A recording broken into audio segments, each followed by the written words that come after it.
Lección divina del Domingo de Todos los Santos, que corresponde al Evangelio de Mateo, capítulo 5, versículos del 1 al 12.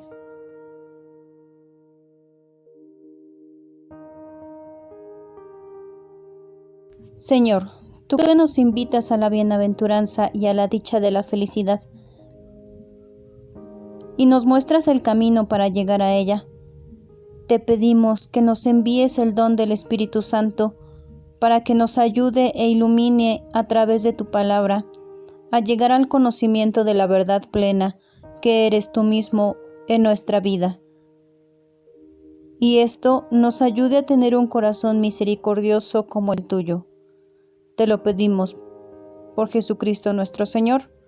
Amén.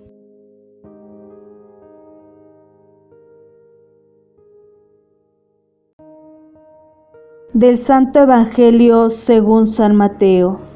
Gloria a ti, Señor. En aquel tiempo, cuando Jesús vio a la muchedumbre, subió al monte y se sentó. Entonces se le acercaron sus discípulos. Enseguida comenzó a enseñarles y les dijo: Dichosos los pobres de espíritu, porque de ellos es el reino de los cielos. Dichosos los que lloran, porque serán consolados. Dichosos los sufridos, porque heredará la tierra. Dichosos los que tienen hambre y sed de justicia, porque serán saciados. Dichosos los misericordiosos, porque obtendrán misericordia. Dichosos los limpios de corazón, porque verán a Dios. Dichosos los que trabajan por la paz, porque se les llamará hijos de Dios. Dichosos los perseguidos por causa de la justicia, porque de ellos es el reino de los cielos. Dichosos serán ustedes cuando los injurien, los persigan y digan cosas falsas de ustedes por causa mía. Alégrense y salten de contento, porque su premio será grande en los cielos. Palabra del Señor. Gloria a ti, Señor Jesús.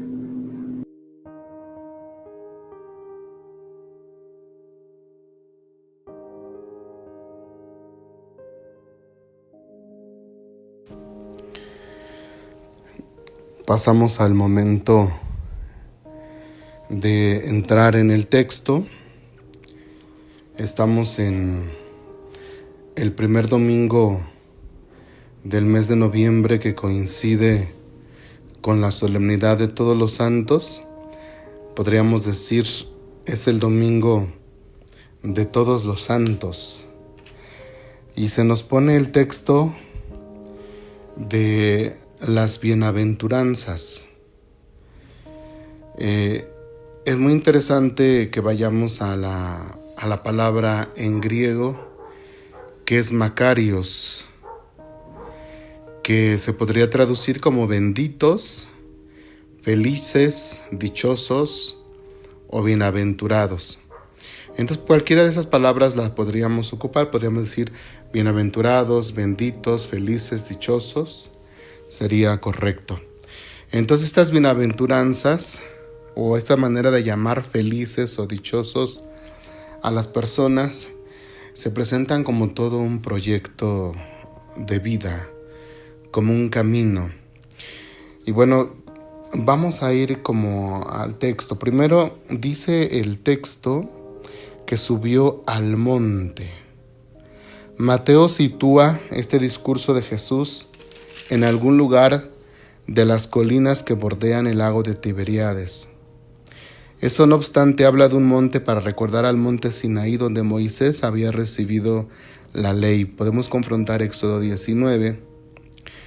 Es porque en este primer discurso de Jesús, Mateo lo presenta como el maestro que da a Israel y a todos los hombres la nueva y definitiva ley.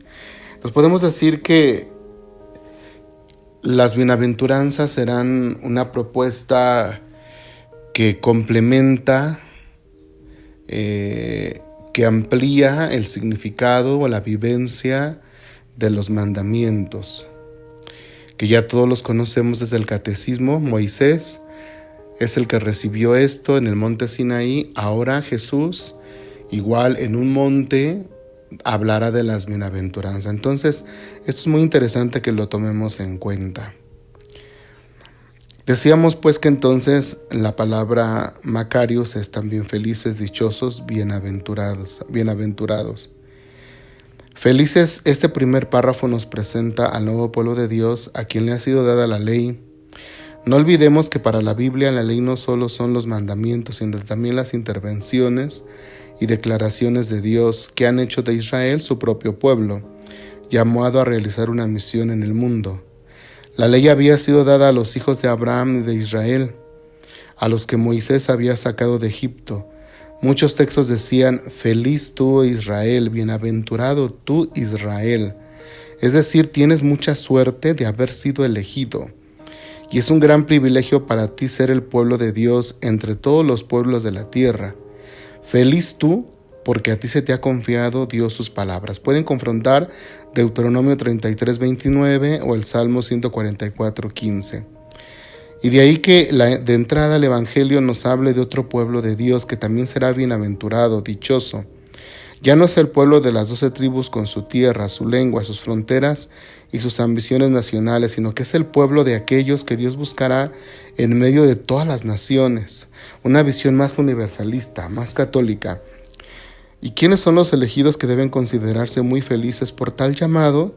Bueno, pues ahí veremos los pobres, los que lloran, los que se sienten tentados de maldecir su suerte, sus culpas, sus propias contradicciones. Mateo nos presenta aquí 8 bienaventuranzas, mientras que el paralelo en Lucas 6, 20, 26 no tiene más que 3. Los pobres, los que tienen hambre y los que lloran. Pero eso no importa, pues en realidad no desarrollan más que un solo y un mismo tema. La principal diferencia entre Mateo y Lucas radica en que sus bienaventuranzas se dirigen a 2 grupos distintos. Lucas nos da las bienaventuranzas tal como Jesús las proclamó. Se dirigía al pueblo sufrido, siendo uno de ellos, y les hablaba como hacían los profetas, sin matices y sin entrar en distinción de personas. Ustedes los pobres son los primeros beneficiarios de las promesas de Dios. Mateo, en cambio, adapta las palabras de Jesús para sus oyentes. La iglesia se había difundido ya y en sus comunidades había de todo: esclavos, gente sencilla y acomodada. Mateo de alguna manera contempla las maravillas que Dios realizó en ellos cuando pone en boca de Jesús estas congratulaciones: felices aquellos que han acogido mi espíritu, porque verán a Dios. Y Mateo completa su lista con los artesanos de la paz y con los de corazón limpio. En resumen, Lucas dice a quienes se dirige con prioridad a la evangelización y es al pueblo más sufrido y postergado. Mateo, por su parte, felicita a los que ya ingresaron a la iglesia si son dignos de Dios que los llamó. Los que son llamados felices no lo son porque sufren, pues esa expresión sonaría mal, sino porque se les abre el reino. Ahí está la clave, ahí está lo interesante. De ellos es el reino de los cielos, e inmediatamente después poseerán la tierra. La contradicción es solo aparente. En primer lugar, hay que entender el término cielos en el sentido que tenía en tiempos de Jesús. Por respecto a Dios, los judíos no querían nombrarlo y preferían designarlo con otras palabras: el cielo, el poder, la gloria. El reino de los cielos significa exactamente el reino de Dios. Lo mismo que el Padre está en los cielos significa el Padre Dios. No se trata de la recompensa que tendremos después de la muerte en el cielo, sino en el reino de Dios que llega a nosotros en esta tierra con la proclamación de Jesús. Asimismo, hay que dar a la tierra su verdadero sentido. Esta tierra para la Biblia era la de Palestina, pues allí era donde Dios venía a salvar a su pueblo. Y el Evangelio, por su parte, nos opone lo material a lo espiritual.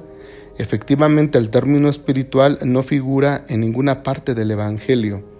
Cuando Dios hablaba por medio de los profetas, prometía a su pueblo un mundo donde serían satisfechas todas sus necesidades, banquetes bien regados, confrontar Isaías 25:6, una larga vida, agua para regar la tierra, la liberación de todas las opresiones, un reino de justicia. Pero más que todo eso, nos vivirían en medio de los hombres y les comunicaría su espíritu. Serán mi pueblo, yo seré su Dios. Confronten Ezequiel 37:27. De igual modo, en las bienaventuranzas, el reino de Dios es al mismo tiempo la tierra de Palestina prometida a los hijos de Abraham y la tierra donde reina la paz, pues Dios está allí presente. Los que tienen hambre de justicia recibirán al mismo tiempo el pan y la santidad de Dios, porque en la Biblia justicia significa también ser tales como Dios quiere vernos. Y así es como Jesús nos dice que seremos saciados y consolados. Nuestro consuelo en la tierra consiste en saber y en ver que Dios nos ama y que se preocupa por nosotros y que a pesar de todo cambia la situación de los oprimidos. También consiste en saber que cuando parezca que no atiende nuestras plegarias, nuestra cruz sin embargo tiene sentido y un fin. Por último, y esto es lo más consiste en saber, que en la otra vida Dios nos dará más de lo que podemos esperar o merecer. Hasta que llegó Jesús se sentaba esperando. Jesús nos dice que ha empezado una nueva era. Dios está en medio de nosotros y su reino está ya a disposición de aquellos que tienen puro el corazón, es decir, que han purificado sus deseos. Verán a Dios. Felices los perseguidos. Mateo, al igual que Lucas, explaya más sobre este último punto, pues estemos donde estemos, no podremos vivir el Evangelio sin sufrir persecución. Jesús acaba de designar a los que han sido llamados para el reino. En primer lugar, les mostrará cuál es su misión, que será lo que veremos más adelante cuando hable de la sal y la luz. Bueno, entonces, las bienaventuranzas serán todo un camino de santidad, un camino de gracia, y creo que no estaría por mal que nosotros, a imagen de los santos o ejemplo de los santos, iniciemos este proyecto de vida. Hoy el Santo Padre, el Papa Francisco, nos ha dicho que la santidad no es algo mágico, no es algo inalcanzable, sino podemos alcanzar la santidad aquí en la tierra. Y creo que las bienaventuranzas son ese camino que nos muestra. Los santos han sido hombres o mujeres como nosotros, de todas las edades, de todas las circunstancias de la vida. Los ha habido papas, santos papas como San Juan Pablo II, San Juan XXIII y muchos más. Los ha habido obispos como el obispo mexicano San Rafael, Guízar y Valencia. Ha habido religiosas como Santa Clara, Santa Faustina, religiosos San Francisco de Asís. También ha habido matrimonios santos como San Isidro y Santa María de la Cabeza, mujeres que fueron, incluso fíjense, como esposas y luego religiosas, en el caso de Santa Rita de Casia, con una vida tremenda. En fin, hay para todos. Incluso hay santos jóvenes, adolescentes. En México tenemos a San Felipe Jesús, tenemos a los mártires de Tlaxcala y por último a San José Sánchez del Río. Creo que son muchos muy buenos ejemplos para nosotros. Para una esposa también tenemos a Santa Mónica. Para las adolescentes está Santa María Goretti. En fin, nosotros no tenemos nosotros que decir, la santidad es algo que no podemos alcanzar. Sí, y pues las bienaventuranzas nos ponen ese medio, ese camino que nosotros podríamos empezar a tomar, y podemos decir, también podemos ser pobres de espíritu. Es decir, podemos tener una pobreza total. Nosotros podíamos apartarnos de todo lo material que podría como apartarnos del espíritu, el crecimiento en el espíritu, y nos lleva a la generosidad, al compartir. Esto es ser pobres de espíritu, que nos abre pues a un corazón generoso, que nos abre pues a un aire de gracia y de bendición, porque dependemos no de lo material, sino dependemos totalmente de Dios, y tanto dependemos de Él que podemos compartir lo que tenemos. Dichosos los que lloran, porque serán consolados. Esta bienaventuranza tiene su raíz en Isaías 61 del 1 al 4, donde Dios exhorta a una persona para recoger a los que tienen el corazón roto y confortar a todos los que se lamentan. Fíjense, pensar que si lloramos seremos consolados, como no hay dolor eterno, no hay sufrimiento eterno. Dios es nuestro consuelo, y cuando encontramos en Él el verdadero consuelo, nada ni nadie nos detiene. Somos capaces de llorar porque somos capaces de ver a Dios. Llorar es una forma de hablar con Dios. Solo los que lloran ven con claridad el amor de Dios en su corazón. Dichosos los que sufren porque heredarán la tierra. Es muy difícil hoy entender el sufrimiento. Muchos el sufrimiento lo quieren ver como estoicismo o masoquismo. Nosotros vemos el sufrimiento desde otra perspectiva, más cristiana. Nosotros vemos el sufrimiento desde la cruz, un sufrimiento que santifica, un sufrimiento que nos redime, un sufrimiento que nos hace experimentarnos pequeños, necesitados, pero también nos hace experimentarnos mansos y humildes de corazón. Los pobres de Dios, los anahuín, se sienten pues bendecidos por Dios en el sufrimiento. Entonces nosotros en el sufrimiento experimentamos el inmenso amor de Dios. En la vulnerabilidad nos sentimos amados. En el sufrimiento nos sentimos bendecidos. Por eso el enfermo, el que sufre, experimenta más que nunca la presencia de Dios. Podemos presumir que Dios les dará el cielo porque están desde aquí confiando en Él en la tierra. La palabra heredar es la pista. Dios les dará la herencia a ellos porque no la reclaman para sí mismos, sino se abandonan en el sufrimiento.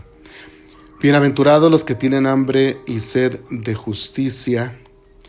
Fíjense que la justicia en la palabra de Dios no es como en el término jurídico, como Ulpiano lo dice, dar a cada quien lo que le corresponde, sino un hombre justo es aquel que cumple la voluntad de Dios, que hace lo que Dios quiere, pero que también sabe compartir, que sabe ofertar. Tener hambre y sed de justicia o en estos tiempos sería hacer la voluntad de Dios en un mundo dividido por tanta maldad, por tanta corrupción.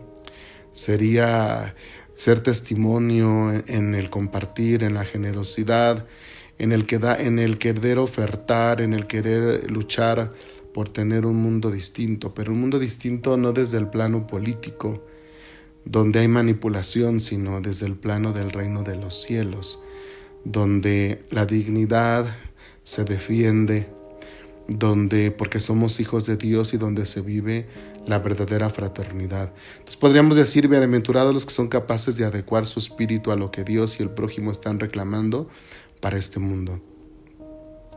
Dichosos los misericordiosos. Hoy tenemos tanta necesidad de misericordia. Nos hemos hecho jueces, nos hemos hecho capaces de condenar, se nos ha olvidado tener misericordia. Nos hemos vuelto indiferentes, apáticos, vengativos. Nosotros tenemos que tener misericordia para que recibamos misericordia. Hoy más que nunca tenemos que vivir la misericordia en nuestra vida, en nuestras actitudes, en nuestros modos de relacionarnos. Tenemos que ser unos apasionados en la misericordia. Tan solo se puede vivir con plenitud si uno es capaz de unir su suerte a la de los demás, especialmente a los que son más desgraciados, a los que sufren, a los que se han equivocado, y estamos ahí para ofertar misericordia. Como Cristo, que vivió una pasión y acabó en una cruz, podemos pasar de los medios de las cosas, pero jamás de las personas. Dichosos los limpios de corazón, porque ellos verán a Dios. El Salmo 24 dice: ¿quién subirá al monte del Señor? ¿quién entrará en su lugar santo? El de limpios manos y puro corazón. Este salmo nos da la pista. Hoy tenemos nosotros que tener un corazón limpio, un corazón purificado, un corazón que sea lavado de todo aquello que nos manche, que nos corrompa. Hoy en estos tiempos de veras que es una tarea bien grande vivir esta bienaventuranza. El Papa Francisco habla de la mundanidad. Eso es muy peligroso. Si queremos ser limpios de espíritu, tenemos que quitar la mundanidad de nuestra vida. Entonces, ¿qué tenemos que hacer? Tenemos que ser veraces, sinceros, los que van con el corazón en la mano, a pecho descubierto, con la cara alta en un mundo de apariencias y conveniencias. Vivir aquí con limpieza de corazón es una rareza, pero así se quiere ser cristiano, no hay otra forma de vivir. Si queremos ser verdaderos cristianos, no es solamente cargar una cruz o tener un santo, ¿no? Sino vivir la santidad en un mundo tan injusto, vivir la justicia, en un mundo de mentira, vivir en la verdad. Entonces, esa es nuestra tarea de ser limpios de corazón. Bien, dichosos los que trabajan por la paz. Recordemos que Jesús dice, yo no vine a dar la paz como el mundo la da, sino tenemos que vivir el verdadero shalom dentro del contexto de las bienaventuranzas, pero un shalom auténtico, que es la presencia de armonía y de hermandad. Jesús pronuncia bendiciones no para ellos que evitan el conflicto, sino para aquellos que se hacen instrumentos de paz. Como diría San Francisco, hazme un instrumento de tu paz, donde haya odio, lleve yo tu amor, donde haya duda, fe en ti. Maestro, ayúdame a buscar el no ser consolado, sino consolar.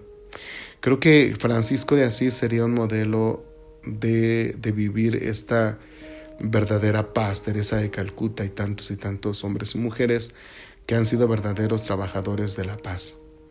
La promesa es la que le hacen la paz, serán llamados hijos de Dios. La frase hijos de Dios es otra manera de decir una persona que sirve a Dios, una persona que ama a Dios y a sus mandamientos. Dichosos los que padecen persecución. En todo el tiempo, en la historia de la iglesia ha sido perseguida primero por los judíos, después por el imperio romano. Tuvimos muchos mártires.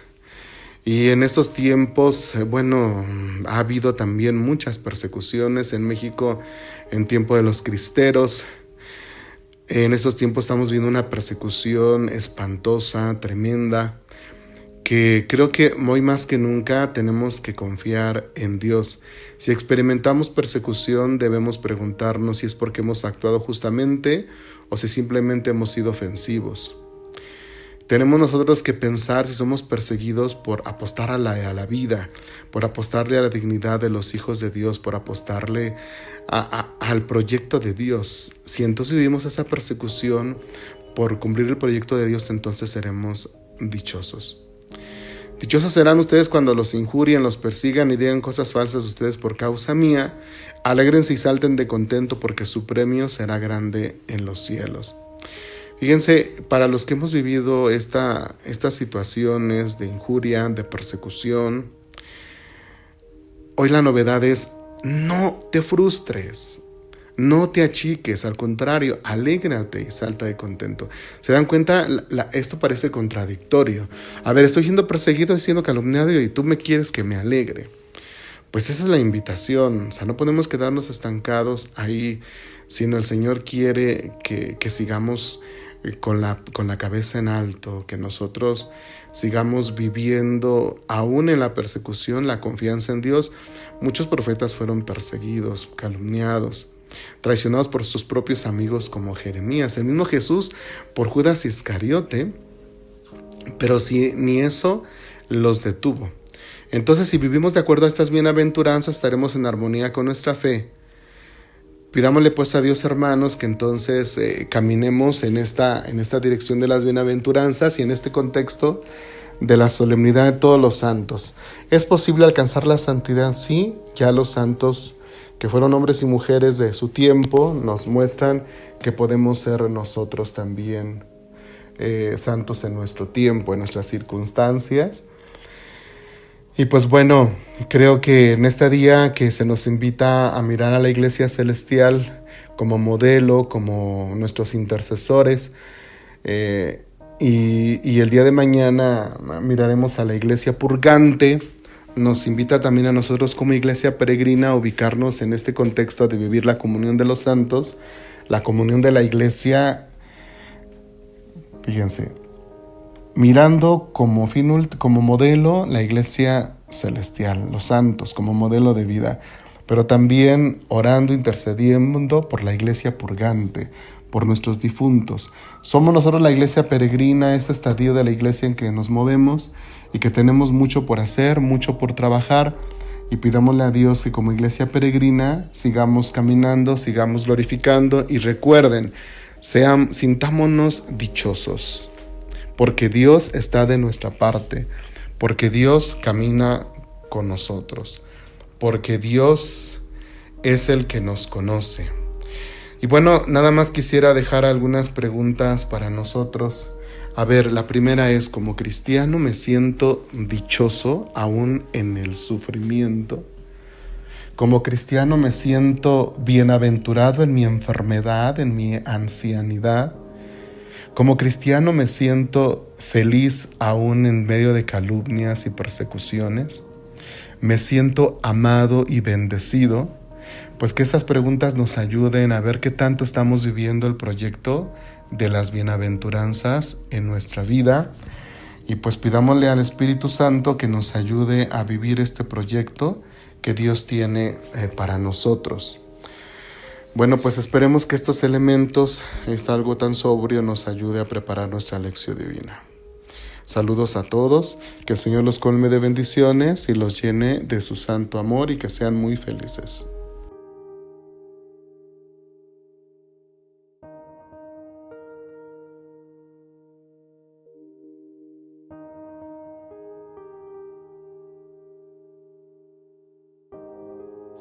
Gracias, Jesús, porque desde el bautismo nos has llamado a continuar tu misión en la Iglesia, por querernos compartir tu misión a todos nuestros hermanos y por el regalo tan grande que nos das de ser tus discípulos y misioneros.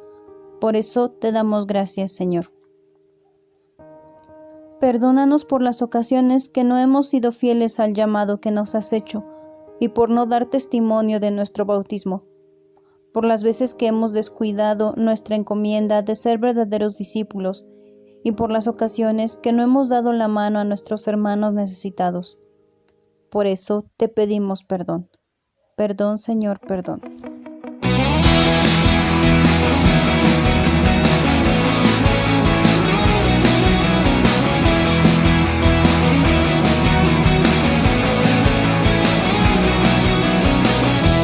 Santo hay que ser feliz, no hay santidad sin felicidad. Para ser santo hay que ser feliz primero. Para ser santo hay que ser sencillo, no hay santidad sin sencillez. Para ser santo hay que ser sencillo primero. Para ser santo hay que estar un poco loco, para ser feliz, un poco loco para ser sencillo, un poco loco para estar enamorado y loco por Dios.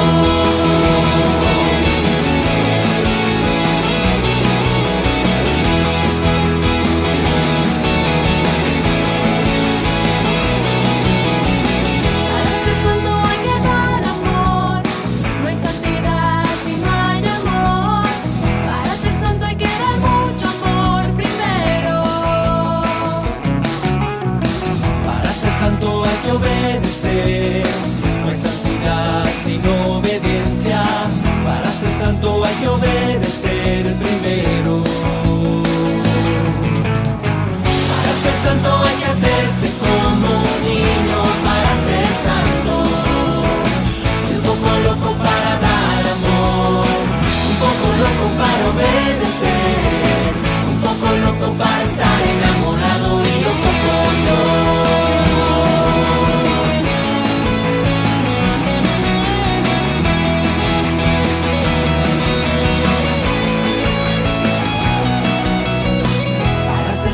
hay que orar y cantar.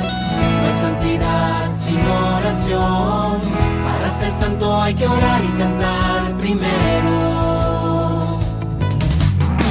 Para ser santo hay que trabajar. No hay santidad si no hay esfuerzo. Para ser santo hay que trabajar primero. Para ser santo hay que trabajar y jugar todo a su tiempo. Y darse tiempo para orar y cantar. Y darse tiempo para amar. Y darse tiempo para estar enamorado y loco por Dios.